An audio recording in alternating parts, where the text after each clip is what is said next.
What happens when mutant kind runs into an erratic god? Welcome to Krakin Krakoa number 59, where today I'll be exploring a milestone in Marvel mutant history, the infamous Secret Wars 2, in the X-Men's relationship to the event and to the all-powerful Beyonder. Today I'll answer, what happened when the X-Men met the Beyonder in Secret Wars 2, an event that was published in 1985 and into 1986? What do these encounters have to do with the Hickman era of X-Men in the ongoing Dawn of X comics that are being published and are returning, hopefully, to increased publication here in 2020? Hey, I'm Dave Busing, founder and editor-in-chief of comicbookherald.com. If you like the CBH YouTube channel or podcast, please consider liking, subscribing, and sharing. Links to channels and Patreon support are included in the show notes. You can find full X-Men and comic book reading orders, including an all-new Secret Wars 2 reading order in its entirety on comicbookherald.com. Spoilers for discussed comics may follow. Why are we talking X-Men Milestones? Well, Marvel's been putting out a series of trade paperbacks called X-Men Milestones, tackling some of the biggest events typically focused on the X-Men line of comics. Well, I'm also reading through Marvel history as part of the My Marvelous Year Reading Club and podcast. I would highly recommend you check out the pod. You can go to mymarvelousyear.com if you are so inclined, but we just covered Secret Wars 2 in that podcast, reading through the years 1985 and 1986. We read curated lists of the best Marvel comics of all time. If that sounds appealing to you, again, mymarvelousyear.com, check it out. But since I'm doing that, I'm picking up a lot of reflections on how the history of the X-Men might inform the future. Otherwise, I also don't have as many opportunities as I need to talk about the time Callisto saved Professor X's life and then dressed him up in BDSM gear for his recovery. So back into the past we go. I'll be doing some X-Men Milestone series as we read through those in the My Marvelous Year Club, starting with Secret Wars 2. But to get to Secret Wars 2, we have to talk Secret Wars 1. In 1984, Marvel launched a 12-issue standalone event called Secret Wars by Jim Shooter and primarily Mike Zeck on art, bringing a huge collection of Marvel heroes and villains together to fight on the mysterious alien battleworld. While here, the Marvel characters are told they've been brought to Battleworld by a being of immense power, the mysterious Beyonder. He is, they see he's able to stand up to the likes of Galactus with ease, at least until Dr. Doom suckers him into losing his immense power for a time. It's not my focus today, but there are some notable themes for the X-Men in Secret Wars, including continued allied relationships with Magneto stemming from the conclusion of Uncanny X-Men number 150, the X-Men vs. Avengers hostilities and feelings that the human heroes aren't really doing all they can to support mutant kind, and Colossus being the absolute biggest dweeb, and Wolverine and Nightcrawler taking issue with him falling head over heels for Zaji, the mysterious healer, at the expense of, wait, isn't she still too young for him? Kitty Pryde. And of course, they have it out on him in forcing him into a fight with the Juggernaut in a bar later in UXM, but that's besides the point. Enter Secret Wars 2, the sequel event launching later in 1985 and running through early 1986, written again by Jim Shooter, this time with art by Al Milgrom. As a whole, I dislike Secret Wars 2 almost exactly as much as I love the original Secret Wars, which is to say Secret Wars 2 currently sits among my 10 least favorite comics of all time. But no, it could not unseat Marville for the worst comic ever. Secret Wars 2 is all about the Beyonder journeying to Earth to discover his purpose, and it's a bloated monstrosity with tie-ins to nearly every Marvel book at the time to boot. The only things I really like about the main event are the time Spider-Man taught the Beyonder how to poop, the time Beyonder built a machine so he could be his own mom-dad and birthed himself, and the sheer number of Dave panels I get to use for any occasion. To answer Jerry Curl Beyonder's question, no, I am not okay, and I will not take it easy while reading Secret Wars 2. Amazingly, head of X Chris Claremont takes this premise and the mandate for tie-ins across his X-Men and New Mutants and manages to salvage some pretty good comics and interesting ideas. A few notes up front about this era of New Mutants. Since New Mutants number 18 kicked off the incredible Demon Bear saga, the book's been in the hands of Chris Claremont and Bill Sienkiewicz, in what is inarguably my favorite stretch of New Mutants ever. Issue number 30 is mostly focused on Sunspot and Magma's starring turns as Russell Crowe and Gladiator, as well as Dazzler's apparent literal addiction to fame. The Sienkiewicz Gladiator monsters are worth the price of admission alone. More interestingly, things kick off with the New Mutants, Kitty Pryde and Rachel Summers, sent to Limbo at the Beyonder's behest following Secret Wars 2 number 1. There are a couple really important developments here. One, the New Mutants are becoming fully aware of Illyana's Darkchild persona and the demonic part of herself she's been keeping at bay until the Beyonder set it off. Again, this is not a thing that was known to the team just immediately after her capture and, of course, time spent in Limbo with the demon Belasco. And two, we learn of the connection between Illyana and Kitty Pryde that allows Kitty to wield the Soul Sword and take on Illyana's Eldritch armor. Eldritch here being the endlessly overused way to say magical in Marvel sorcery, literally every time it comes up. Why does this matter? Well, the threat of Illyana's Darkchild persona and the demonic threats of Limbo will come into play in a big way in 1989's Inferno event, a milestone we will definitely be covering on here, and have been teased heavily as very relevant historical details in the Dawn of X. From everything from sinister secrets allusions to Inferno, to the return of Madeline Pryor in the pages of Hellions. Hellions. I can do it. If you watch my Ten of Swords theories, you know I think there's a strong chance elements of Inferno will play a role in the upcoming crossover. I'll also admit, at this point, I'm unclear if the Darkchild is still a part of Illyana in 2020, or actually if she even still has her soul sword. This could easily just be something I've overlooked, but if not, there's definitely more to that story there. Uncanny X-Men number 196 is another early loose tie-in to Secret Wars 2, setting the stage for Rachel Summers' major role as a core protagonist against the Beyonders' all-powerful whims. While she technically debuts in Uncanny 141 and 142, the Days of Future Past story, Rachel is relatively new to the X-Men at this point in their history, the daughter of Scott Summers and Jean Grey from what has now been revealed as an alternate past. Emotionally, Rachel's dealing with a lot, from the traumatic life experience in Days of Future Past to finding out in this reality her mom is dead, and her dad is married to a Dead Ringer lookalike currently pregnant with a baby boy. It's a little weird. The issue opens with one of my favorite John Romita Jr., Dan Green, Glennis Oliver, and the King, Tom Warzakowski splash pages, showing a startled Professor X overhearing some Columbia University students plot to assassinate him. Stuff like this, really everything to do with Charlie Ballgame, is fascinating in the wake of House of 10. No, House of X. Those X's, I tell you. Just contemplating what Xavier knows is at stake for the future of mutantkind and Moira's lives, and then still needing to put up with just random student-run minors and lecturer murder. All of it kind of continues to put the question in my head, why aren't they on Krakoa yet? What was actually the holdup here? What are you waiting for, Professor X?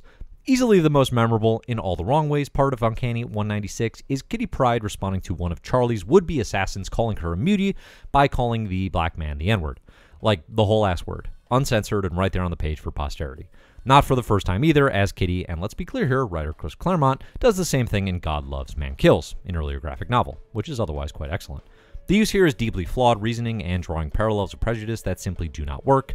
Since Marvel can't be bothered to throw up some disclaimers, I'll certainly say I can understand if you don't want to waltz into a Secret Wars 2 tie-in to find heavy racial slurs. Otherwise, my biggest takeaway is Rachel's clear love for Kate. When Kitty is threatened, Rachel responds, "My Kate," and flies off to save her without any help. Much like Illyana, these female relationships from the Claremont run are a big part of the queer subtext fans continue to discuss in comics today, and why things like characters interacting in the recent Excalibur number 10, a very good issue, is such a big deal to fans.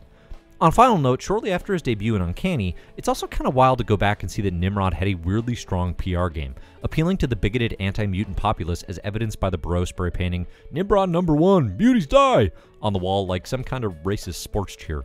This is far from the focus of the issue, but given Nimrod's star turn and powers of 10, it's interesting to see the ways the mutant hunting machine has been turning human allies all along.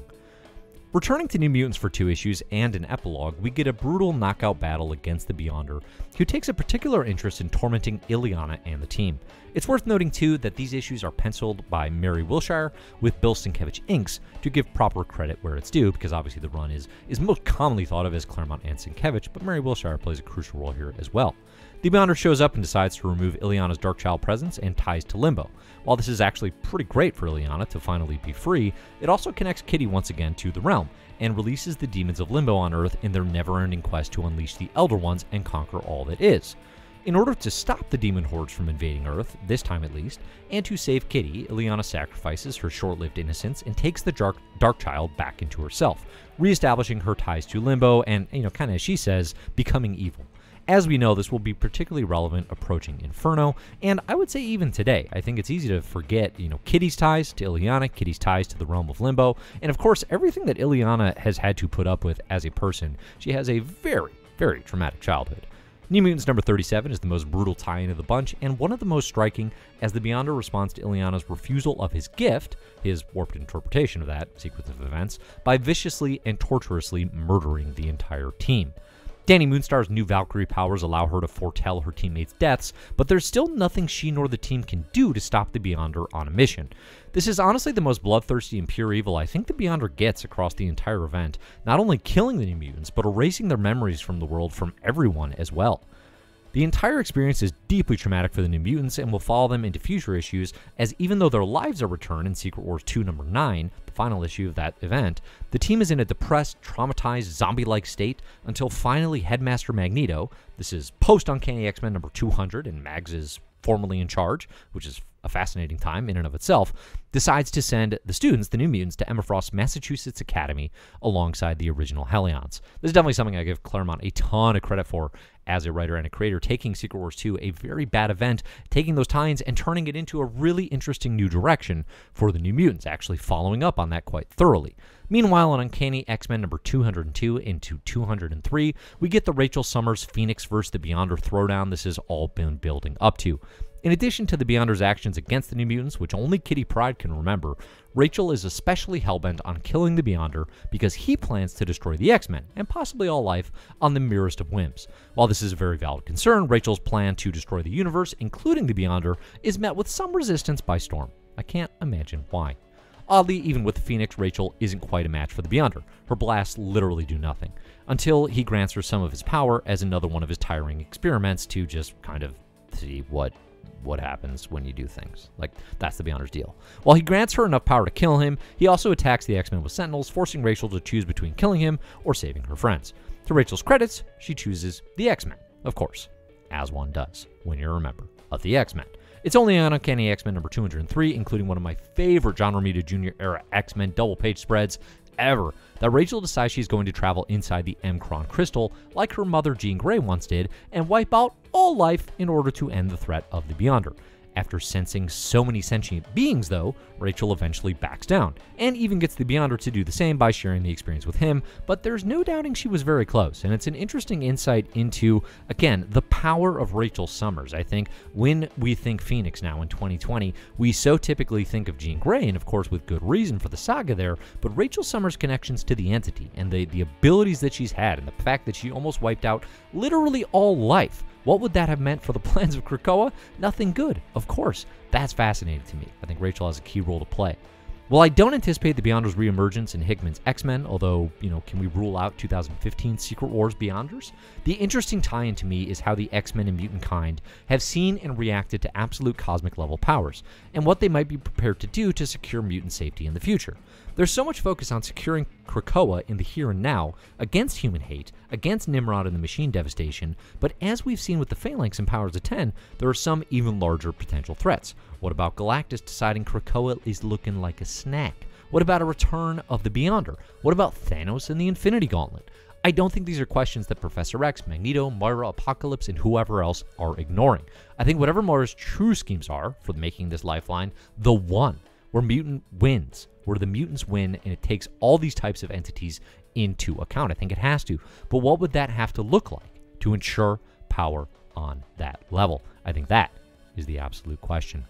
Thanks for listening to this first edition of X-Men Milestones and the 59th episode of Krakin Krakoa. I'd like to thank in particular everybody over at patreon.com/comicbookherald for supporting the site. If you're interested in finding out how you can support Comic Book Herald, reading orders, and content like this, and get some cool bonuses and benefits on the way, check them out at that site. And in particular, I want to thank Mysterious Benefactors. These are people who support at the Mysterious Benefactors tier over on patreon.com/comicbookherald. We have a couple new ones, Cole Weathers and Martin Lopez. Thank you very much for your support. Jeff Zacharias, Ron Paul Kirkley, Jesse W., Slatron, Robert Mickelson, Professor Pride, and Steve Brennan. Thank you so much for your support of Comic Book Herald.